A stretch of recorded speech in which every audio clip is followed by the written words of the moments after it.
set to get started here. Thanks for coming, everyone. We are going to be talking today about design thinking in the classroom.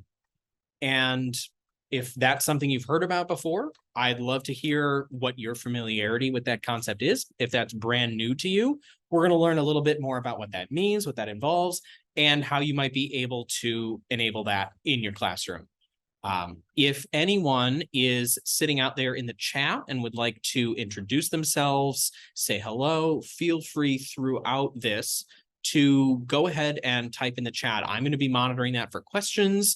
I'm going to be asking questions of you. So don't be afraid to contribute over there. And if you need anything in particular, just feel free to shout out in the chat. Looks like we got some folks joining here, and Hannah is coming in today as well. You might know Hannah from previous STEM Wednesdays. We are all here, many of us together in the same geographic location for once, so we're taking advantage of having a live session somewhat. So let's get started here. And I do have a question for you right off the bat. What grades or subjects do you teach? I know some of you are introducing yourself, but I'm actually going to start a poll really quick. So let me just open up my poll really quickly here and select our Zoom poll. So what do you teach? If you do teach any of these categories, if there's something else, feel free to contribute in the chat if you need to, but I'll let folks respond over here and give you a minute or so to get some answers here. Always like to know who's in the audience, just so, you know, we can pick some examples or choose some things that way. All right, looks like we have a really wide range. That's great to see. Looks like we have 100% participation, which is awesome. I'm going to go ahead and end the poll now, and I'm going to share the results with you quickly so you can just see here. We do have, it looks like the 3 to 5 grade band there is our winner, and science, no surprise there with STEM Wednesdays in the title, but you know, we have a pretty wide range overall. We got folks from just about every category here. So welcome to all of you. If you have a particular question it only maybe pertains to your subject area, don't be shy about asking it, because there's probably somebody else here who can benefit from that as well. All right, so what we're going to be doing today is we're going to first talk about what design thinking even is, right? That might be a familiar term to some of you, but probably not all. And then we're going to very quickly go through the steps in that cycle. It's sort of a defined process, although many people have their own definition of what that process is going to be. We're going to talk at least a little bit about each step. And then we're going to talk at a little bit more at the end, but also just throughout, how do we actually implement these in the classroom? So it's not something that sounds great, but is actually impractical and no one's able to implement it successfully. So design thinking, you may have seen presented with this circular diagram here, these steps. Many people have their own steps. You may have heard actually 2 weeks ago now, Braden in a STEM Wednesday was mentioning not design thinking, but the design cycle. There are a lot of variations in how people quantify or, define these steps. But this is just the variation that I'm going to be using today. You may have something that works better for you. There's a lot out there. So most of the time when we are discussing this sort of process, this is a way of approaching a problem, a typical approach that can be used to assess the needs, quantify sort of what exactly is going on with our problem, and then in a systematic way start to address it. So the very first thing when you come up with a problem that needs to be solved with either a class project or in the real world when you're developing something, engineering a product, for example, you always want to start with the empathize step, understanding who this is for, what problem are we seeking to solve and why, who is it going to affect. Then we're going to go to the define step where we actually think through what our particular need is, what are we very specifically trying to solve. Then you have ideate, where we generate ideas. You could also call that brainstorming, come up with all the different variations of potential solutions. Then it's time to build them. So you narrow it back down to the top choice, whether that's by group or by class, however you're running this. You decide what that is going to look like, and then you test it. So that's really where the rubber meets the road, right? You discover if your ideas actually hold up, if there's anything you could have done better, and then you go back and you repeat. So I have on here as well the concept of failing forward. This is really important. I can tell you, when I was an instructor, I actually taught at the higher education level. I had so many students who were not used to thinking in that way. They didn't understand that not getting the right answer the first time around is normal. And it's fine. You can try again and understand what you can do differently and keep iterating. It's really important. It's a key to success in all areas of life, but definitely in STEM education, we want to encourage that ability to, continue to try at problems. And if the first thing or the sixth thing you try doesn't work, that's not the end. Every step you learn something new, you get a little closer to your goal. Now, that always doesn't work perfectly well in the classroom environment, where you usually do have to have some sort of evaluation eventually, but you can make that evaluation a little bit different and not as focused on end results, more about the process than the actual success in the end. So here's another question for you. This one, I don't have a poll for, so I'd just love to hear you in the chat. Have you tried teaching something like design thinking in your classroom? Is that something you've ever attempted? And if so, how did that go for you? So I'll give you a few seconds to put some potential answers in there, and I'll keep an eye on the chat. I can see Hannah typing, so I'm not moving on yet. All right, Hannah has done Tinkercad. Yes, she absolutely has. But it can be any sort of paper prototyping. Yeah, we're going to talk about that as well. While we here at MimioSTEM would, of course, advocate for, incorporating the various STEM products that we design and produce, there are many other ways to do it. For example, this rocket here, we've got 3D printed nose cone and tail cone that could be designed by the students. The middle here, it's just paper. You don't necessarily have to make things high tech all the time. Paper and tape and cardboard can get you a long way. All right, we have some more folks in the chat now. Someone who has attempted, still trying to teach and design thinking as I go along. Yeah, it is definitely a challenge. And just like we literally just mentioned with the students, this is a failing forward process for the teachers as well. This does not happen overnight. You will learn and improve just like any skill with teaching. Lesson plans never go as planned the first time around. You always learn, you iterate.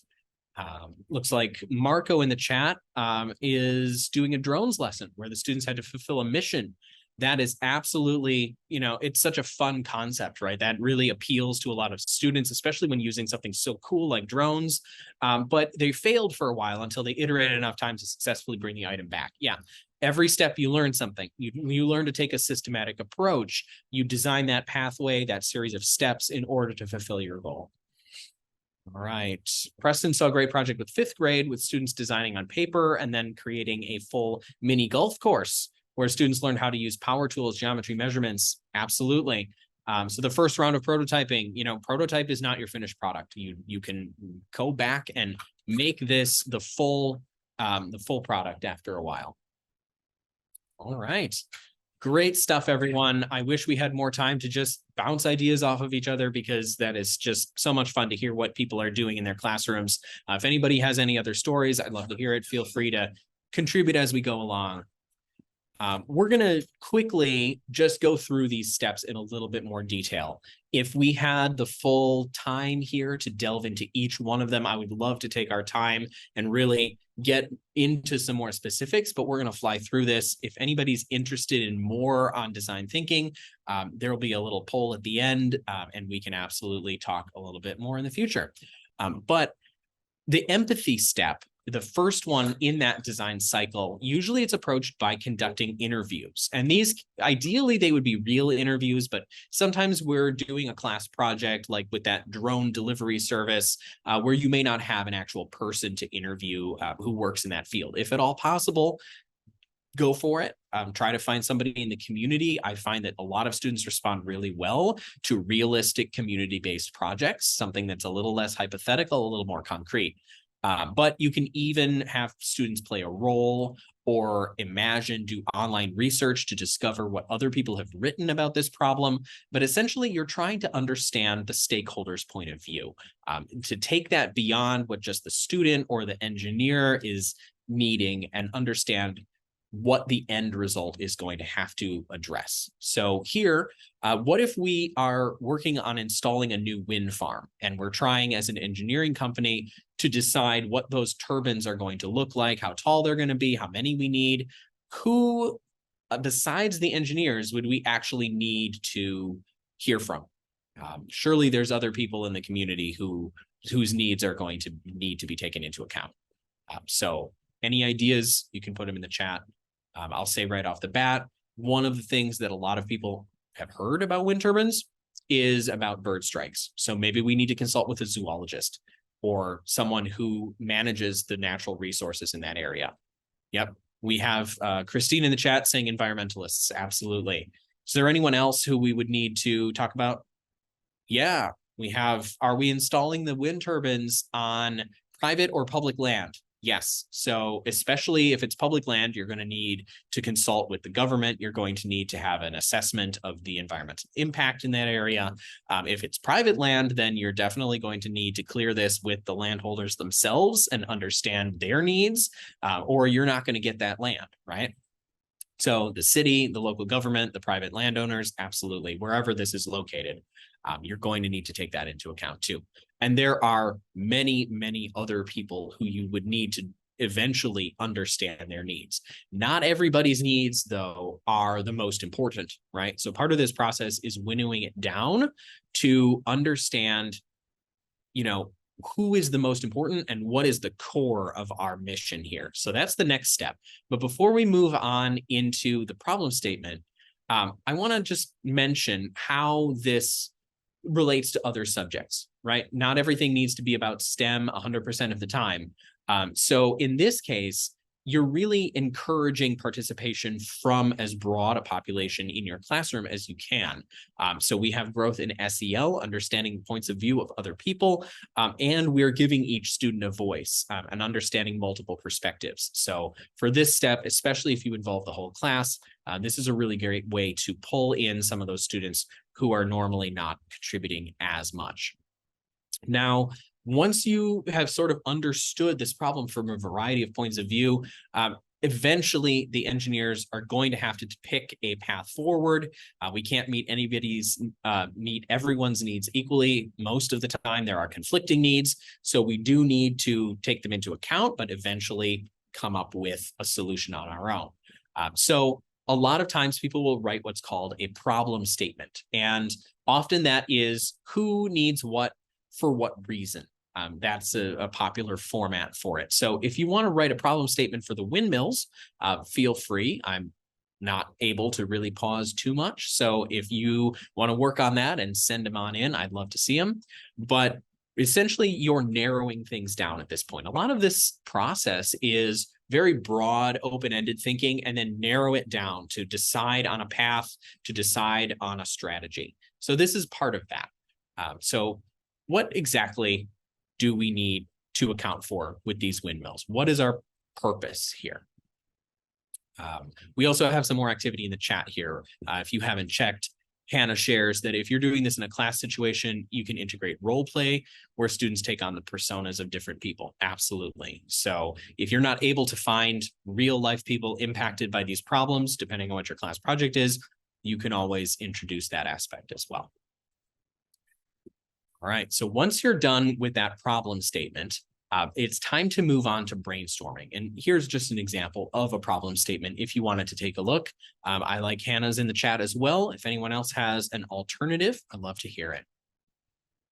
But once you have settled on a problem, Now it's time to open things up again. We're doing the ideation phase, and that is where you, again, take multiple points of view, multiple opinions from around your class, and the sky is the limit here. So you need to find different approaches to the problem, different solutions, and approaches that may conflict with one another. One student may want to really prioritize one aspect, another student might want to focus on something else. So you can have competing ideas. They're not necessarily at this point looking for consensus. You really want to open that up and make students feel like anything is possible on here. So when we're talking about wind turbines, what are the important things to change? You can change any number of potential items here, and probably even more than this if you thought for 5 more minutes about the things that you could do to design a uniquely adapted wind turbine to that environment to meet the needs of the stakeholders that you care the most about. Now, when you're doing this ideation phase, it's very important in the classroom that you keep this very light and low stakes environment. We've all had those students, many of us have been those students that don't want to raise their hand because they're afraid that they'll get made fun of, that their ideas just aren't as good as their peers. Maybe they thought about the problem for a long time and are just coming to the same conclusions now after, 5 more minutes after everyone else. That is totally normal. We've all been there. So encourage people to think critically. Obviously, we're not going to accept every idea into this, but why not start with some fun ones, things that are absolutely impossible, wild or wackiest ideas. Take this in a totally new direction so nobody really feels like their ideas are being left out or less useful. And when it comes time to assess, a path forward, eventually we're going to have to narrow this list down in any classroom environment, even if you're making multiple ideas, multiple designs. It's usually with groups, or at the very least, each student should pick one idea instead of having to do multiple. And so when it comes time to assess them, make sure that you're promoting in your classroom that you're criticizing ideas. You're not criticizing the people who came up with those ideas, but have a discourse. Understand that defending your ideas, explaining why you chose a particular item or a particular strategy is really important, and that just because somebody's idea ends up not being used, it's not valuable to come up with, especially in that brainstorming phase. Now, after you've settled on a direction to go, whether you're doing this in groups or individual projects, whatever, I would encourage all of you to spend as much time on the prototyping stage as you can, because this is where the students really understand. No matter how much they try to think about it beforehand, they really start to understand what works and what doesn't in the prototyping phase. Through MimioSTEM, we have amazing 3D printers that can be used for this purpose. Tinkercad is a great free online 3D design program that students can use. It's really very accessible. A lot of students pick up on this right away, but it doesn't have to be so high tech. Paper prototyping, just drawing it out. First of all, I think Preston mentioned that in the chat first with that mini golf example, where that's something that you would really want to make some plans for in a low stakes way first, drawing those out on paper. You can use cardboard and tape, things that are freely available in pretty much every classroom, every district. You don't have to break the bank on this. Of course, it's great fun and really useful to get something like a 3D printer to assist with this. But if you don't have anything like that, there's no reason why you can't do these projects either. It helps a bit. But get a realistic solution down. Help those students along to a physical form, if at all possible, because that is really where they start to grasp these concepts and really put them into practice. As much as we can discuss in the ideation phase, it's really the prototype that starts to winnow these ideas down again to understand, what is our ideal solution here. I love that Hannah mentioned recycled materials in the chat. Absolutely. Whenever we can reuse these things, more power to you. Now, when you're done with a prototype, most likely, I know we had someone in the chat mention an egg drop before. That's sort of the classic example, right, of testing your ideas. So eventually, you're going to have to figure out which ones worked a little less well.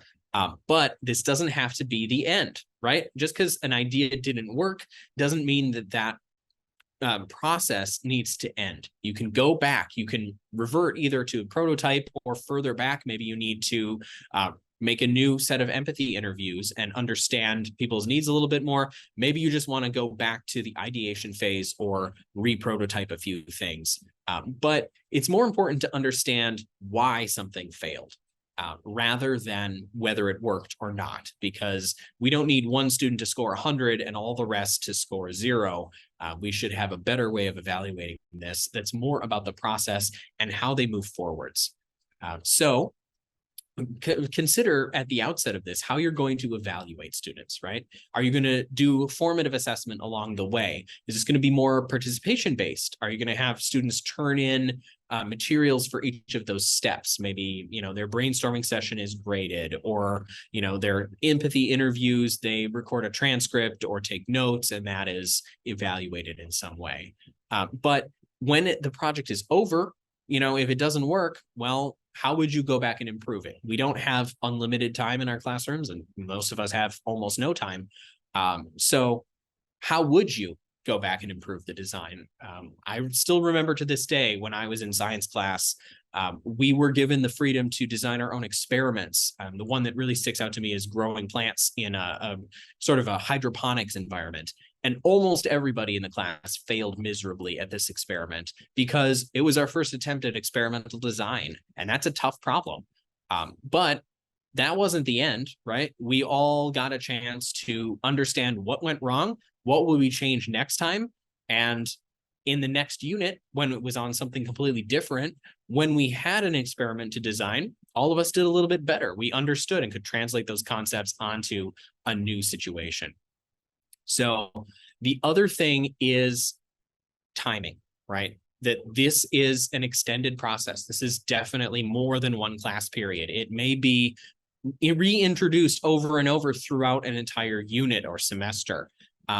Address multiple concepts. I've had teachers who do like a rocketry project, but they integrate all of the different types of concepts into that cohesive whole, right? You need, basic physics, you need aerodynamics, you need materials, you need to understand a whole range of concepts that can be combined into a more fun, overarching process. So it's also not all about science, right? There are many other topics that can integrate into this. So if some of you, especially in those younger grades, right, we had a lot of people in the 3 to 5 grade band here, you can get standards and competencies from other areas, right? We're listening, we're participating, we're discussing, we're asking questions and clarifying our statements. Obviously, science is, we're carrying out investigations, we're explaining things, but we're also using those SEL skills, building those competencies, understanding other perspectives, communication, problem solving in a team manner. So there's a lot that you're able to integrate within this. It doesn't just have to live in the STEM world. So if you are interested in learning more about design challenges, but you maybe don't know quite where to start, or you'd like to, take a look at some that have been tested by many teachers that are, really ready to go and the perfect introduction into this, we do have example design challenges available at MyStemKits.com. I'm going to switch over to my browser tab really quick here so you can see. Not that browser tab. There's supposed to be another one. That's better. So here's our list of design challenges. Our team, Hannah and Jonathan, are always putting out more design challenges. You can see we have a bee house for those native bees. If any of you have seen those sort of tubular houses that you can build, you can design your own with your students. We've got garden stakes that are brand new. We have a bridge lesson that is also new, musical page clips, integrating a lot of different subject areas, a lot of fun. And you can also see that we have a range of grade levels as well. This is not just for those high schoolers. We have everything from K to 12 built right into MyStemKits. So if that's interesting to you, you want to find out more about MyStemKits and dive into some of these design challenges, I will open up a poll here so we can get in touch and see if you want to hear a little bit more about that. We do have our MimioStem range of solutions. If you haven't heard about those, we'd love to chat more. Again, most of this, you don't necessarily need the fancy 3D printer, etc. It's a great help. But I would encourage any of you with whatever products you have around, whatever materials are at hand, feel free to try out these processes with what you have. So let me just raise my poll here really quick and just double check. Let's see if we can start our next question about what you might be interested in. And I'll leave that up while we just close out here. For those of you who are able to attend next week, we have one of these every Wednesday at the same time, so 4 p.m. Eastern. Braden is going to be back next week with a special guest, Lydia Denton, who is a teenage inventor. Some of the things this young woman has created are truly remarkable. She's working on safer car seats. She's working on a whole range of really awesome products that, you know, she is just taking her, you know, creativity and her confidence and running with it and building some really remarkable things. She is using, in particular, 3D printing to bring these ideas to life as an example of how you can actually build physical objects from the ground up. So if you'd like to hear more from Braden and Lydia, same time next week, you can register on our website and we'll be back to share some more about that. So thanks for attending, everyone. I really appreciate your time and I appreciate everyone who's answering that poll. And we will see you again.